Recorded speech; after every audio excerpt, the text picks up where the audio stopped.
Ngibingelele kuwe mlaleli, ngiyathemba usaphila-ke. Mina ngizocela kuwe-ke laphana-ke ukuthi-ke uma ngabe usamusha-ke kulo-ke leli khasi-ke leli-ke wenze okulungile-ke laphana-ke ungixhase-ke ugcinezele-ke ibhathini subscribe nje akubizi imali kumahhala nje awukhishwe nesenti-ke elimnyama-ke leli khonza ukwazi ukuthi-ke uthole nezinye iy'ndaba ezintsha-ke nje engizokulethela zona-ke kulo-ke leli khasi-ke leli-ke kusukela-ke manje-ke ukuthi ngaphuzi izindaba ongenza nyamanje ukuthi-ke ucindezeleke ibhathini u-subscribe njengamanje-ke. Udaba akulethele lona-ke namhlanje laphana lithi-ke o-M_K-ke laphana-ke ubeke umbono wakhe ngokuxoshwa-ke kuka-Jacob Zuma-ke laphana-ke exoshwa laphana-ke kukhongolose-ke i-ANC na-ke lapha. Kodwa angifuni ukuthi wezwa ngami-ke mina kuphela nje into nje udlala-ke ividiyo-ke uzizwele wona-ke engizobe ngicela kuwe laphana ukuthi usuzwile-ke le vidiyo le ngena ema-comment section ufushe umbono wakho ukuthi wena-ke ucabangani-ke ngalo-ke lolu daba-ke lolu-ke masicindezela ibhathini nje subscribe nje akubizi imali kumahhala nje awukhiphi nesenti-ke elimnyama-ke leli-ke khonza ukwazi ukuthi-ke uthole nezinye iy'ndaba ezintsha nje kufakela zona-ke kulo-ke leli khasi-ke leli-ke kusukela-ke manje-ke nayo-ke le vidiyo-ke awuyithokozele.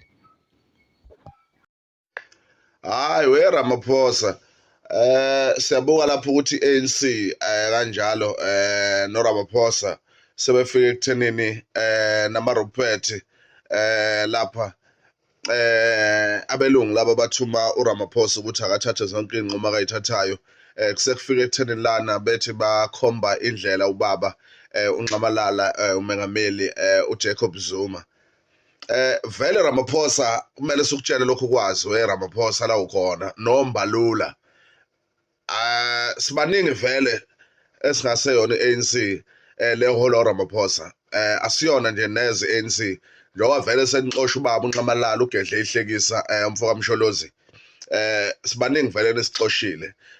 Vele i-ANC asiyona soba i-ANC mhlambe kwahamba uRamaphosa mase ngena umuntu oyobe ecabangela abantu abahlwempi, oyobe ecabangela abantu abaxakile, oyobe ecabangela abantu abangasebenzi.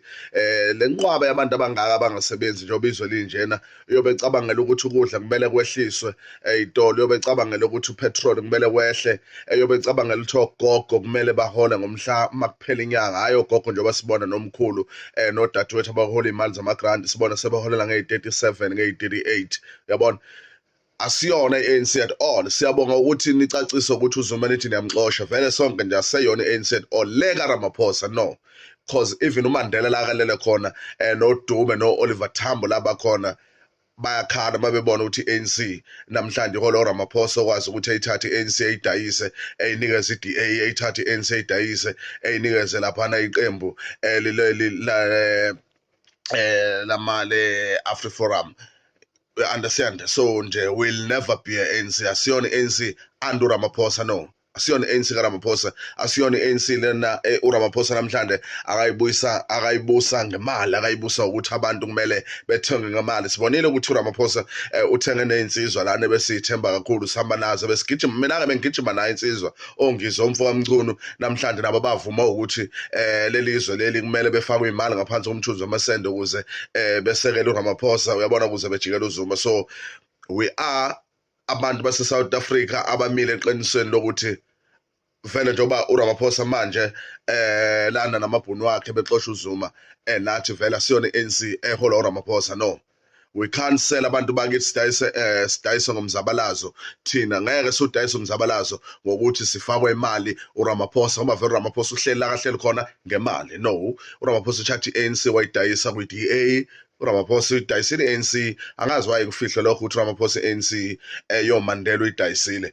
uRamaphosa uyidayisile i-ANC ku-DA. Vele yinto uRamaphosa beyihlelile ukuthi vele uzodivide, uzothatha i-ANC ihambise ihambe, yabona, ihambe. So asazi ukuthi uma iphuma uRamaphosa uzophuma phela liyaphela lizophela ihlandla lakhe leli lesibili esingazi noma uzoliqeda yini bese yaphuma.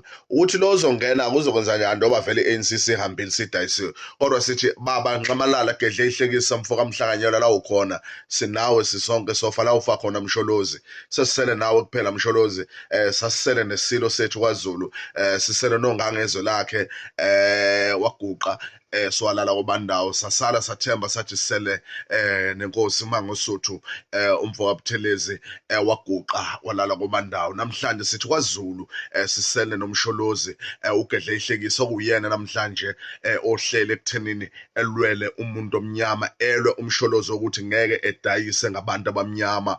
Uyena msholozi namhlanje kwaZulu esimnaye. Sithi uNkulunkulu asigcinele wena msholozi, wena kaNxamalala, siyoma nawe ngoba iqiniso siyalazi ukuthi wena olwela umuntu omnyama, wena Nxamalala, Gedle Ihlekisa, msholozi amandla, sisemva kwakho, sinawe. Ramaphosa asikuthandi, uNkulunkulu asixolele mawukuthi lokho esikushiya kumele sikusho. Ramaphosa la ukhona asikuthandi, ungumcindezeli womuntu oxakile. Ramaphosa usizi awulwazi ngoba ukhuliswe, laba bakukhulisile belungu bakukhulisa, wakhula wazi ukuthi ucebile, you rich, unemali. Thina esixakekile awusicabangeli and asoze sakuthanda, asikuthandi. uNkulunkulu asixolele uma kuyisona ukuthi sisho ukuthi siyakwenyanya Ramaphosa, asoze sakuthanda ukudayisa ngabantu abaxakekile usizi lo muntu omnyama ulwazi. Siyabonga.